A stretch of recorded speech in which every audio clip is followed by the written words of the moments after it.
देखो, अगर तुम एक रियल डीमन स्लेयर फैन हो तो तुम्हें मेनली इन दो सवालों का जवाब तो पता ही होंगे, जैसे कि आखिर फर्स्ट डीमन यानी मुजान जो भी सारे डीमंस का ओरिजिन है वो आखिर खुद डीमन बना कैसे, और दूसरा आखिर वो कौन सी वजह है जिनके कारण अपर मून्स को अपनी इंसानी लाइफ को छोड़कर डीमन बनने पर मजबूर कर दिया। क्योंकि हर अपर मून्स की बैक स्टोरी दिखाई जाते हैं कि ऐसा कोई ना कोई कारण होता है जिनके कारण उनको डीमन बनना पड़ता है। अगर तुम्हें इन दोनों सवाल को जवाब नहीं पता है तो ये वीडियो सिर्फ तुम्हारे लिए, क्योंकि मैं इस वीडियो के अंदर मुजान से लेकर सभी अपर मून्स की बैक स्टोरी को कवर करने वाला हूँ, जिसके अंदर तुम्हें इन दोनों सवालों के जवाब आराम से मिल जाएंगे। देखो, इस वीडियो की स्टार्टिंग करते हैं अपर मून 6 की बैक स्टोरी के साथ, जहाँ पर 6th रैंकिंग पे आते हैं दो डीमन, एक डाकी और एक गिमतारो। इन दोनों की बैक स्टोरी की स्टार्टिंग होती है एंटरटेनमेंट डिस्ट्रिक्ट से, जहाँ पर इनका जन्म काफी गरीब परिवार में हुआ था। जब गिमतारो पैदा हुआ तो एक बीमारी के कारण दिखने में काफी ज्यादा अगली दिखाई देता था, जिसके कारण वहाँ के आसपास के जो लोग थे उसे पत्थर से मारा करते थे। लेकिन वहीं पे दूसरी तरफ उसकी बहन दाकी दिखने में काफी ज्यादा सुंदर थी। दाकी के पैदा होने के कुछ सालों बाद उसकी माँ भी गुजर गई, और जैसे उसकी माँ गुजरी उनके पास ना तो खाने के लिए पैसे और न ही रहने के लिए जगह बची। दाकी दिखने में काफी ज्यादा सुंदर थी, इसलिए उसे काफी ज्यादा अमीर परिवार में नौकरानी का काम मिल गया। और गिमतारो ने भी उसकी बहन से वादा किया कि वो किसी भी हालत में उसकी बहन की रक्षा करेगा। जब गिमतारो किसी काम से शहर से बाहर गया होता है तब दाकी जहाँ पर काम करती है वहाँ का मालिक उसके साथ जबरदस्ती करने की कोशिश करता है, लेकिन वो किसी न किसी तरीके से बचकर उसकी आग को फोड़ देती है, जिसके कारण वो गुस्से में आकर उसे जिंदा जलाकर शहर के बीच में फेंक देता है। जब गिमतारो शहर वापस आता है और अपनी बहन की ये हालत देखता है तो वो बंदा अंदर से टूट जाता है, और जब अपनी बहन की तरफ बढ़ता है तो वहाँ का मालिक उससे पीछे से स्लैश कर देता है, लेकिन वो किसी न किसी तरीके से बचकर उन दोनों को मार देता है। उन दोनों को मारने के बाद वो अपनी बहन को गोद में उठाता है और उसकी मदद करने के लिए शहर में ले जाता है, लेकिन कोई भी उसकी मदद नहीं करता क्योंकि वो दिखने में काफी ज्यादा अगली था, और तो वहाँ के लोग उससे नफरत करते थे, जिसके कारण कोई भी उसकी मदद नहीं करता। और वो लास्ट में जब अपनी आखिरी सांस लेता रहता है तब वहाँ पर एंट्री लेता है अपर मून 2 डोमा, और वो उन दोनों को दो ऑप्शन देता है, या तो डीमन बन जाओ या फिर मर जाओ। वो डीमन बनना डिसाइड करते हैं और इसी तरीके से वो डीमन बनते हैं, और इसी तरीके से इनकी स्टोरी एंड होती है। देखो, अब आते हैं अपर मून 5 की बैक स्टोरी पर, जहाँ पर 5th रैंकिंग पे ग्योको, एक ऐसा बंदा जिसकी अगर तुम बैक स्टोरी सुनोगे तो तुम खुद कह दोगे कि ये बंदा डीमन बनने से पहले ही डीमन था। इसकी बैक स्टोरी स्टार्ट होती है एक छोटे से फिशिंग विलेज से, जहाँ पर सारे लोग फिशिंग कर अपना गुजारा करते थे। इसके माँ बाप भी फिशर्स थे, लेकिन वो एक आउटकास्टर थे, यानी कुछ ऐसे लोग जिनको समाज से निकाल दिया गया हो। वो विलेज के बाहर रहते थे। ग्योको बचपन में कुछ ऐसी अजीब चीजें करता था जिससे वहाँ के लोग थे जो उससे काफी ज्यादा नफरत करते थे, क्योंकि ये बंदा मछलियों के मरे हुए शरीर को अपने साथ लेकर घूमता था और उनको कलेक्ट करता था। इसी अजीब कारनामे से इस बंदे को काफी ज्यादा हेट किया जाता था उस विलेज के अंदर। और तो ग्योको की जिंदगी तब बदल गई एक दिन जब इसके माँ बाप फिशिंग करने के लिए गए होते हैं तो वो कभी भी वापस नहीं लौटते, क्योंकि उनकी डेथ हो चुकी थी। उनकी डेथ का रीजन तो नहीं बताया गया, लेकिन ग्योको को तब पता चलता है जब उनकी लाश तैरते तैरते किनारे पर आती है। ये बंदा अपने माँ बाप की लाश देख कर कहता है सो ब्यूटीफुल। इसके माँ बाप के मरने के बाद इस बंदे की ये हरकतें और ज्यादा बढ़ गई। ये फिश की लाशों को अपने साथ लेकर घूमने लगा। जब एक बच्चे ने इसकी इस हरकतों पे इसको काफी ज्यादा सुनाया तो ये बंदा इतना ज्यादा गुस्से में आ गया कि इस बंदे ने उस बच्चे को मारा, उसके छोटे छोटे टुकड़े किए और तो अपने एक छोटे से पोट में रख लिए। जब उस बच्चे के माँ बाप को पता चला तो काफी ज्यादा गुस्सा हुए और तो उन्होंने ग्योको को फिशिंग नाइफ से स्लैश कर दिया। इतना ज्यादा इंजर्ड होने के बाद भी ये बंदा मरना नहीं चाहता था। ये बंदा 12-13 घंटों तक बचने की कोशिश करता रहा। तभी वहाँ पर एंट्री होती है मुजान की। मुजान उसकी ये हालत देखकर काफी ज्यादा खुश होता है, क्योंकि ये बंदा एक तो मरना नहीं चाहता था और इसकी इतनी बुरी हालत थी कि ये मर गया था। मुजान उसे अपना ब्लड देता है और इसी तरीके से ग्योको डीमन बनता है। देखो, अब बढ़ते हैं अपर मून 4 की बैक स्टोरी की तरफ, जहाँ पर 4th रैंकिंग पे आता है हंटिंग बुक। इसकी बैक स्टोरी की स्टार्टिंग होती है इसके बचपन से, जहाँ पर ये बंदा एक घर में चोरी करते हुए पकड़ में आ जाता है। तो ये बचने के लिए अपने साथियों को नाम लगा देता है और खुद वो इतना ज्यादा इनोसेंट साबित कर देता है कि वहाँ के लोग इसे छोड़ देते हैं। जैसे जैसे ये बड़ा होता है इसकी ये काबिलियत और ज्यादा बढ़ जाती है, और तो ये बंदा अलग अलग विलेज में जाकर इतनी ज्यादा किलिंग्स करता था कि जितनी इसने डीमन बनने के बाद नहीं की होंगी। ये अलग अलग विलेज में अलग अलग शादियां करता, मतलब एक विलेज में एक शादी कर लेता, फिर दूसरे विलेज में जाकर दूसरी शादी करता, लेकिन ये कभी भी अपनी बीवी को अकेला नहीं छोड़ता, क्योंकि ये उनको सीधा मार देता और दूसरे विलेज में जाकर अलग शादी कर लेता। और अब तुम सोचते हुए इसके बच्चे होते उनका ये क्या करता, उनको भी ये बंदा सीधा मार देता। इतना ज्यादा क्रूर था ये। लेकिन एक टाइम पे जाकर इस क्राइम इतने ज्यादा बढ़ गए कि एक ऑफिसर ने इसे रंगे हाथों पकड़ लिया और इसका सर कलम करने की धमकी दी। लेकिन तभी वहाँ पर एंट्री लेता है हमारा मेन कैरेक्टर मतलब मुजान, और वो इसे ऑफर देता है डीमन बनने का,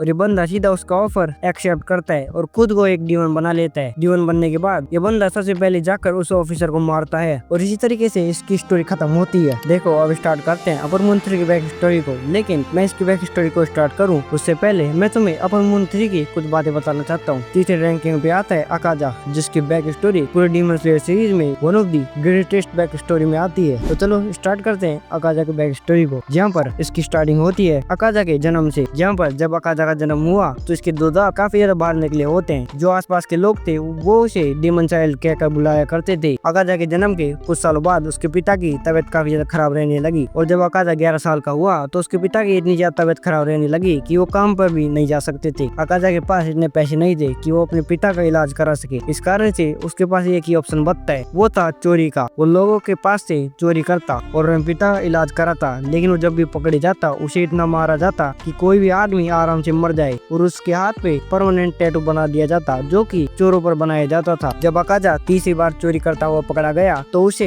एक आखिरी वार्निंग दी गई कि अगर वो अगली बार पकड़ा जाता है तो उसके हाथ काट दिए जाएंगे। लेकिन अकाजा को कोई मतलब नहीं था, वो सीधा कहता है जब तक उसके पिता की तबीयत खराब रहेगी वो चोरी करता रहेगा। अगर तुम मेरे हाथ काट दोगे तो मैं पैरों से चोरी करूंगा। लेकिन जब अकाजा अपने घर जाता है तो उसके पिता ने फांसी लगा ली थी और वो मर चुके थे, क्योंकि वो नहीं चाहते थे कि अकाजा ऐसी चोरों की लाइफ जिए। वो अकाजा को कहते हैं कि मेरी मौत के बाद एक अच्छी लाइफ जीना, लेकिन अकाजा उनकी मौत से काफी ज्यादा पागल हो जाता है। जिन ऑफिसर ने अकाजा को पकड़ा था और मारा था वो उनको ब्लेम करने लग जाता है कि उनके कारण उसके पिता ने फांसी लगाई, और वो उनको काफी ज्यादा ब्रूटल तरीके से मारता है। जब वो सारे ऑफिसर को मार देता है तो वहाँ पर एक डोजो मास्टर एंट्री लेते हैं, जो कि अकाजा की स्किल्स को देखकर काफी ज्यादा इम्प्रेस होते हैं। वो अकाजा को अपना डोजो ज्वाइन करने के लिए कहते हैं, लेकिन अकाजा उन पर भी अटैक कर देता है। लेकिन वो सीधा आराम से अकाजा को काफी ज्यादा मारते हैं और उसे अनकॉन्शियस कर देते हैं। फिर वो अकाजा को अपने डोजो में ले जाते हैं, जहाँ पर वो अकाजा को अपनी बेटी से मिलाते हैं, जिसकी तबीयत काफी ज्यादा खराब रहती थी उसके पिता की तरह। डोजो मास्टर के पास इतना समय नहीं था कि वो अपनी बेटी का ख्याल रख सके और पैसे कमा सके, इसलिए वो अकाजा को उसकी बेटी का ध्यान रखने के लिए कहता है ताकि वो खुद पैसे कमा सके। अकाजा भी काफी ज्यादा खुश होता है क्योंकि कोई बंदा उसकी बेटी का ख्याल रखने के लिए एक चोर को कह रहा था। अकाजा ऐसा ही करता है, वो उसकी बेटी का काफी ज्यादा ध्यान रखता है और रात में डोजो मास्टर उसे ट्रेन भी करते हैं ताकि वो और स्ट्रॉन्ग हो सके। जब अकाजा 18 साल का होता है और उसकी बेटी 16 साल की होती है तो उसकी बेटी की तबीयत काफी ज्यादा सही हो जाती है, वो चलने फिरने तक लग जाती है। तब डोजो मास्टर अकाजा से कहते हैं कि तुम मेरा डोजो और मेरी बेटी को संभाल लो। जब अकाजा को डोजो मास्टर की बेटी के साथ शादी करने का ऑप्शन मिलता है तो उसे काफी ज्यादा खुशी मिलती है। वो एक खुशखबरी अपने पिता को सुनाने जाता है। जब वो शाम को वापस डोजो में लौटता है तो उसे पता चलता है कि डोजो मास्टर और उसकी बेटी खत्म हो चुके हैं, क्योंकि किसी ने कुएं में जहर मिला दिया था। इस कारण से जब उन्होंने कुएं का पानी पिया तो वो मारे गए। ये बात सुनने के बाद अकाजा काफी ज्यादा पागल हो जाता है। वो दूसरे डोजो में जाता है और 67 लोगों को अकेले अपने हाथों से मार देता है। शहर में खबर फैल जाती है कि एक डीमन ने 67 लोगों को अकेले मार दिया और अकाजा को भी सीधा मारने का ऑर्डर मिल जाता है। जब मुजान के पास ये बात पहुंचती है तो मुजान भी उस शहर में आता है ताकि वो डीमन से मिल सके कि कौन सा डीमन था जिसने इतने सारे लोगों को अकेले मारा। लेकिन जब वो देखता है कि एक मामूली से इंसान ने ये काम किया है तो वो अकाजा को सीधा मार देता है और उसके अंदर अपना ब्लड डाल देता है ताकि वो अकाजा को एक डीमन बना सके। इसी तरीके से ये ग्रेटेस्ट बैक स्टोरी एंड होती है और मेरी वीडियो भी, क्योंकि ये वीडियो काफी ज्यादा लंबी हो चुकी है। अब मैं अपर मून 2, अपर मून 1 और मुजान की बैक स्टोरी अगले पार्ट में कवर कर दूंगा। अगर तुम्हें अगला पार्ट चाहिए बस तुम कमेंट में पार्ट 2 लिख दो और मैं अगला पार्ट जल्दी ला दूंगा। अगर वीडियो तुम्हें अच्छी लगी वीडियो को लाइक, चैनल को सब्सक्राइब करना। मैं मिलता हूँ तुमसे अगली वीडियो में। अभी के लिए सायोनारा।